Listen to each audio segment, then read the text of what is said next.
नमस्कार शिक्षक बांधवांनो आणि मुख्याध्यापकांनो, आर्टिक एज्युकेशन या मराठी यूट्यूब चॅनलमध्ये आपलं सर्वांचं सहर्ष स्वागत.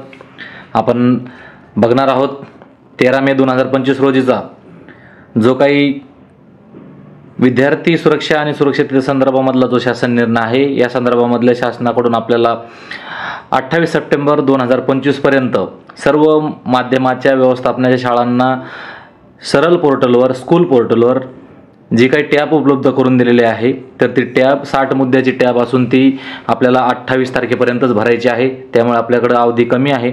या संदर्भामधला आजचा हा व्हिडिओ असून यामध्ये तो कसा भरायचा, त्याचे मुद्दे कोणते आहेत आणि आपल्याला कुठली माहिती लागणार आहे, या संदर्भामधलं टेक्स्टमधलीच माहिती आहे आणि त्या संदर्भामधले आपल्याला ही माहिती कशी भरायची हे आपण या माध्यमातून बघणार आहोत. चला तर आपण जाणार आहोत सरळचं जे काही अधिकृत पोर्टल आहे educationmaharashtra.gov.in, यामध्ये आपण सरळचं जे वेब पोर्टल आहे ते ओपन केलेलं आहे.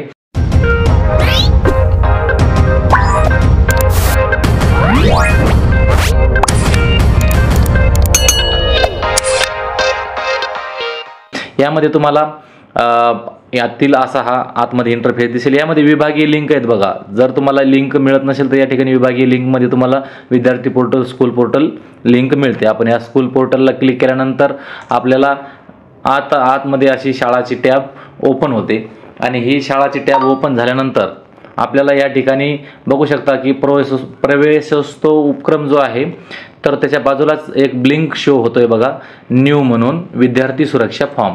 यामध्ये तुम्हाला हँड रेज झालेला दिसत आहे. यामध्ये आपण त्याला क्लिक केल्यानंतर याला क्लिक केल्यानंतर आपला पुढचा फॉर्म तयार होतो. आता हा पुढचा फॉर्म मी भरला असल्यामुळे या ठिकाणी तुम्हाला माहिती कळणार आहे, परंतु यामधले मुद्दे वाचतो मी. या नंबर 1चा मुद्दा आहे विद्यार्थी सुरक्षा सुरक्षितता जो शासन निर्णय आहे 13 मे 2025, या GRचं सर्व विद्यार्थ्यांच्या पालकापर्यंत हा GR गेलेला आहे का, व्हॉट्सअप आणि ईमेलवर तुम्ही पोहोचवलेला आहे का, त्या संदर्भामधले या ठिकाणी मी टेक्स्ट टाईप करून दिलेले आहे. यामध्ये त्या संदर्भामधली मी माहिती दिलेली आहे. दुसरा आहे विद्यार्थी सुरक्षा संदर्भात जो काही GR आहे त्याचं वाचन मुख्याध्यापक, शिक्षक आणि शिक्षकेतर कर्मचारी यांनी केलेलं आहे का. या ठिकाणी मी होय केलेलं आहे. यामध्ये त्याच्यामध्ये टेक्स्ट इन्क्लूड केलेलं आहे. त्यामध्ये तिसरा आहे लैंगिक गुन्ह्यापासून बालकाचे संरक्षण कायदा 2012 मधील जो पॉस्को कायदा आहे, तर या संदर्भामधली माहिती शिक्षक आणि शिक्षकेतर कर्मचारी यांना देण्यात आलेली आहे का. या ठिकाणी होय केलेलं आहे. यामध्ये काय माहिती दिलेली आहे या सविस्तर या टेक्स्टच्या माध्यमातून आतमध्ये टाईप करून टाकायचं आहे तुम्हाला जे हवं आहे ते. आणि या ठिकाणी एक लक्षात घ्या, तुम्ही जर या चॅनलला जर नवीन असाल तर नक्की आपल्या चॅनलला सबस्क्राईब करा. आणि ह्या जर टेक्स्ट पाहिजे असतील मी भरलेले, तुम्हाला ते माहिती असतो आणि तुम्हाला त्याच्यातून काही मॉडिफिकेशन करायचं असेल तर नक्कीच आपल्या व्हिडिओच्या खाली व्हॉट्सअपचा ग्रुपची लिंक दिलेली आहे. तुम्ही या शिक्षक सहायता व्हॉट्सअप ग्रुपमध्ये तुम्ही ते सामील होऊ शकता आणि त्या ठिकाणी मला कमेंट करू शकता. त्या माध्यमातून तुम्हाला हे टेक्स्ट पुरवण्यात येतील. चला तर मग आपण आता पुढचा मुद्दा बघूया की 4 क्रमांकाचा मुद्दा जो आहे की शाळेतील विद्यार्थ्यावरील होणाऱ्या अत्याचाराची तक्रार पॉस्को बॉक्स किंवा चिराग ॲपवर ही विद्यार्थ्यांना माहिती या संदर्भामधल्या या ॲपची माहिती दिलेली आहे का. हे जे ॲप आहे तर हे अँड्रॉइड सिस्टीम किंवा आपल्या OS मध्ये सुद्धा आहेत आणि त्याच्यामध्ये आपल्याला प्ले स्टोअरवरून त्याला डाउनलोड करून या संदर्भामधली माहिती विद्यार्थ्यांना आम्ही दिलेली आहे. त्या संदर्भामधलं टेक्स्ट आम्ही समोर टाईप केलेलं आहे. 5वा आहे टोल फ्री चाइल्ड हेल्पलाईन क्रमांक जो 1098, तो शाळेने एका प्रमुख ठिकाणी प्रदर्शित केलेला आहे का, त्याचं सुद्धा होय केलेलं आहे. त्यानंतर असा टोल फ्री चाइल्ड हेल्पलाईन क्रमांक 1098 वर कधी आणि कोणत्या परिस्थितीत संपर्क साधता येईल याची माहिती तुम्ही मुलांना देण्यात आलेली आहे का, होय केलेली आहे. त्याची माहिती समोर टाईप केलेली आहे. त्यानंतर आहे 7 शाळेमध्ये अनधिकृत व्यक्तीचा प्रवेश प्रतिबंधित करण्यात आले आहे का, होय नक्कीच, कारण की GRच्या आदेशाप्रमाणे या ठिकाणी अभ्यागत रजिस्टर आपण ठेवलेला आहे, त्याची नोंद ठेवण्यात येते म्हणून त्या ठिकाणी होय केलेला आहे. विद्यार्थी शाळेच्या परिसरात उपस्थित असताना त्याच्या सुरक्षिततेची संपूर्ण जबाबदारी शाळेकडून घेण्यात येते काय, तर नक्कीच हे यामध्ये होय केलेला आहे आणि ही माहिती या ठिकाणी टाईप करून टाकलेली आहे. 9 क्रमांकामध्ये आहे विद्यार्थ्याच्या सुरक्षेच्या दृष्टीने शिक्षक शिक्षकेतर कर्मचाऱ्यांची बैठक आयोजित करून आवश्यक उपाययोजना करण्यात आल्या आहेत काय. नक्कीच या सुरक्षे संदर्भामध्ये मुख्याध्यापक आणि शिक्षक यामध्ये कर्मचाऱ्यांमध्ये बैठकीचे आयोजन केलेलं आहे, यावर चर्चा केलेली आहे. उपाययोजना सुद्धा त्या ठिकाणी त्याची अंमलबजावणी सुरू केलेली आहे. त्यानंतरचा पुढचा आहे उपस्थिती संदर्भामध्ये सकाळी, दुपारी आणि शाळा सुटण्याच्या वेळेस सायंकाळी हजेरी नोंदवण्यात येते का, तर या ठिकाणी नक्कीच हजेरी नोंदवण्यात येते. सकाळी रजिस्टरमध्ये घेतले जाते, दुपारी आणि संध्याकाळी निघताना शाळा सुटते वेळेस हँड रेज करून आणि त्या ठिकाणी विद्यार्थ्यांचे नाव पुकारून हजेरी घेतली जाते. 11व्या क्रमांकाचा मुद्दा आहे अनुपस्थित विद्यार्थ्यांबाबत त्यांच्या पालकांना SMS द्वारे कळविण्यात येते का? नक्कीच SMS द्वारे कळविण्यात येते की तो विद्यार्थी तुमचा अनुपस्थित आहे. आपण WhatsApp ग्रुप केलेला आहे, वैयक्तिक मेसेज सुद्धा टाकले जातात. यामध्ये 12 आहे स्वयं अर्थसहाय्यित शाळा ज्या आहेत, ज्या स्वयं अर्थसहाय्यित आहेत, त्यांनी प्रशिक्षित आणि विविध अर्थप्राप्त अनुभवी समुपदेशक काउन्सिलर जे आहे तर यांची नियुक्ती जर केलेली असेल तर त्या ठिकाणी होय करा, आणि या ठिकाणी नसेल तर जिल्हा परिषद शाळेमध्ये लागू नाही आहे म्हणून या ठिकाणी लागू नाही म्हणून केलेलं आहे. त्यानंतर 13व्या क्रमांकाचा मुद्दा आहे मनपा शासकीय स्थानिक स्वराज्य संस्था जिल्हा परिषदच्या आणि अनुदानित शाळा त्यांच्या शाळेतील एक शिक्षक समुपदेशक म्हणून नियुक्त केले आहे का? नक्की या जिल्हा परिषद शाळा आहे, या ठिकाणी स्वयंप्रेरणेने एका शिक्षकाची नियुक्ती या ठिकाणी केलेली आहे. 14व्या क्रमांकाचा आहे प्राथमिक आणि प्राथमिक विभागातील मुलांना चांगला स्पर्श, वाईट स्पर्श, गुड टच, बॅड टच याची प्रात्यक्षिके देऊन फरक ओळखायला शिकवण्यात आलेला आहे का? नक्कीच या संदर्भामध्ये गुड टच बॅड टचचं प्रात्यक्षिक, त्याचं व्हिडिओचं सादरीकरण आणि त्यानंतर त्याची सर्व माहिती या ठिकाणी डेमोच्या माध्यमातून सुद्धा विद्यार्थ्यांना दिलेले आहे, होय केलेलं आहे. 15 क्रमांकाचे छळवणूक किंवा दडपटशाहीमुळे एखाद्या विद्यार्थ्याच्या शारीरिक दुखापत होते किंवा मानसिक तणाव किंवा न्यूनगंड निर्माण होतो, भीती निर्माण होते, आत्मविश्वास कमी होतो, अशासाठी शालेय स्तरावर योग्य ते उपाययोजना करण्यात आलेली काय? होय नक्कीच करण्यात आलेली आहे. 16 आहे शाळेच्या परिसरात कोणते स्टॉल सिगरेट तंबाखूजन्य पदार्थ नसतील याची खात्री शाळेने केलेली आहे का? होय नक्कीच केलेले आहे, तसे बॅनरही लावलेले आहेत. 17 क्रमांकाचे आहे शाळेच्या परिसरात कोणते पान स्टॉल वगैरे आहे का याची पोलीस यंत्रणेस माहिती दिलेली आहे का? होय केलेलं आहे. काय केलेलं आहे? शाळेच्या परिसरात कोणतेही पान स्टॉल नसल्यामुळे तक्रार करण्याची आवश्यकता नाही.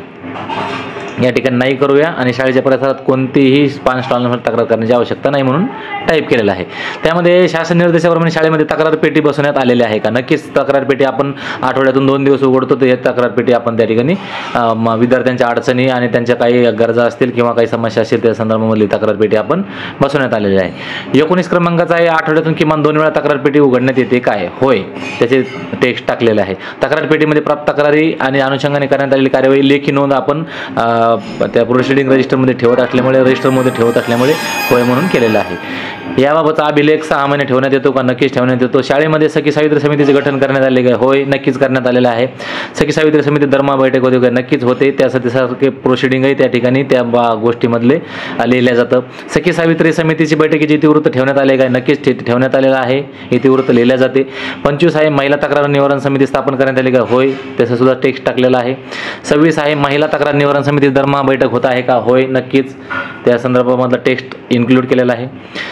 27 नंबरचं महिला तक्रार निवारण समितीची बैठकीचे इतिवृत्त ठेवण्यात आलेले आहे का? नक्कीच इतिवृत्त ठेवलेले रजिस्टरमध्ये ठेवलेलं आहे. 28 क्रमांकाचं शाळा परिसरातील मोक्याच्या ठिकाणी पर्याप्त संख्येने CCTV बसवण्यात आलेले आहे का? नक्कीच आलेले आहेत. नसतील तर नाही, आमच्या ठिकाणी बसवलेले नाही म्हणून त्या ठिकाणी सांगितलेले. जर बसवलेले असतील तर कॅमेऱ्याची संख्या टाका.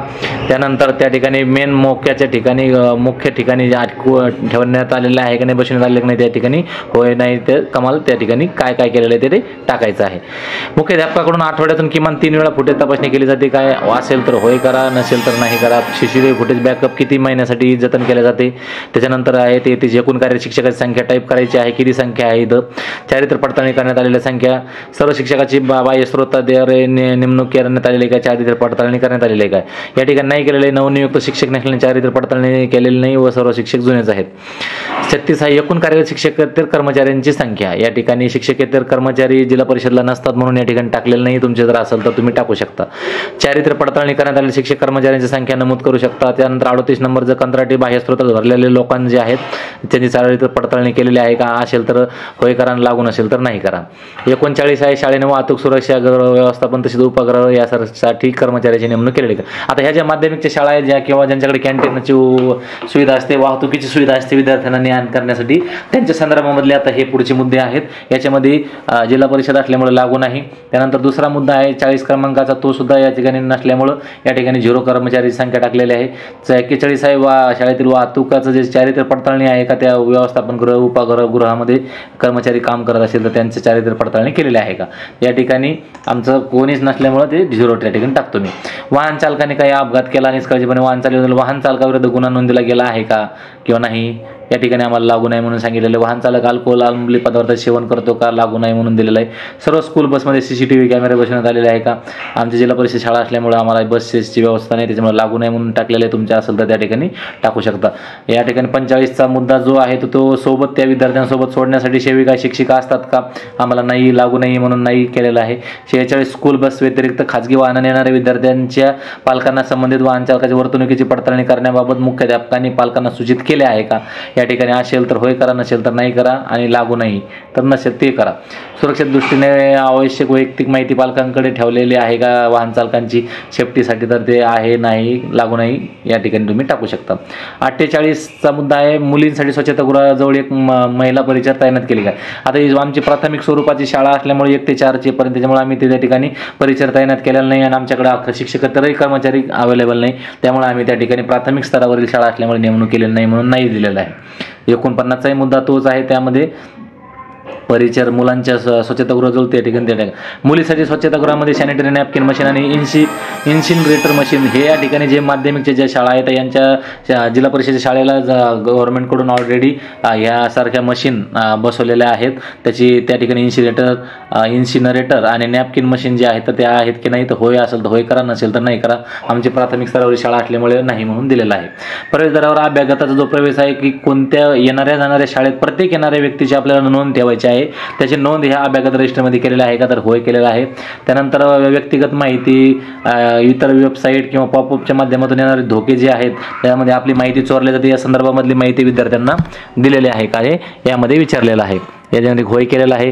त्यानंतर ऑनलाईन फसवणुकी, स्पिशिंग, त्यानंतर सायबर सिक्युरिटी संदर्भामधलं तुम्ही या ठिकाणी जागरूक सत्राचं आयोजन केलं आहे काय, तर होय. अज्ञात व्यक्तीने फोटो काढले नाही पाहिजे, संधी न देण्याबाबत शाळांनी मुलांना समजावे. मुलांना अनोळखी व्यक्तीचे सेलफोन, लॅपटॉप, टॅब किंवा आयपॅड यासाठी डिजिटल उपकरणे पाहू नयेत, दुसऱ्याचे उपकरणं पाहू नये म्हणून यासाठी सूचना केलेल्या आहेत का, होय केलेलं आहे. अज्ञात व्यक्तीकडून संदेश गुप्त ठेवण्यासाठी विनंती कोणती संशयास्पद ऑनलाईन कृती यावर निर्भयपणे तक्रार करण्यास विद्यार्थ्यांना कुठलीही अडचण असल्यास तुम्ही त्या ठिकाणी त्यांना प्रोत्साहित केलेलं आहे का, तर होय. 56 क्रमांकाचा आहे शिक्षक आणि पालकांच्या हक्काबाबत तसेच संबंधित बालन्याय जे आहे पॉस्को कायदा जो आहे याविषयी माहिती देण्यात आलेली आहे का शिक्षक आणि पालकांना, तर या ठिकाणी होय केलेला आहे. या ठिकाणी 57 मध्ये आहे विद्यार्थी सुरक्षेच्या अनुषंगाने सर्व संभाव्य आपत्कालीन परिस्थिती एक आपत्ती व्यवस्थापन योजना तुम्ही अंमलबजावणी केलेली आहे का, तर होय. विद्यार्थी सुरक्षा समिती स्थापन करण्यात आलेली का, होय, नक्कीच करण्यात आलेले आहे. 58 क्रमांकाचा आहे, 59 नंबरचा आहे क्रमांकाचा आहे विद्यार्थी सुरक्षा समितीची नियमित बैठक होते काय, होते, बैठक होते आणि तशी त्या ठिकाणी त्याची नोंदी सुद्धा घेतल्या जातात. आणि 60व्या क्रमांकाचा आहे विद्यार्थी सुरक्षा समितीच्या बैठकीची इतिवृत्त ठेवण्यात आलेले आहे काय, नक्कीच आपण त्या ठिकाणी इतिवृत्त आपण ठेवण्यात आलेलं आहे रजिस्टरमध्ये, त्याचं जे प्रोसिडिंग आहे त्या ठिकाणी लिहिण्यात आलेलं आहे. त्याखाली तुम्ही बघू शकता की HM नेम आहे, HM पूर्ण या ठिकाणी नेम टाईप करा, त्या ठिकाणी मोबाईल नंबर टाईप करा आणि त्या ठिकाणी याला नंतर सेव्ह म्हणा. या ठिकाणी डाटा सेव्ह सक्सेसफुली म्हणून येईल आणि याला क्लिक करा.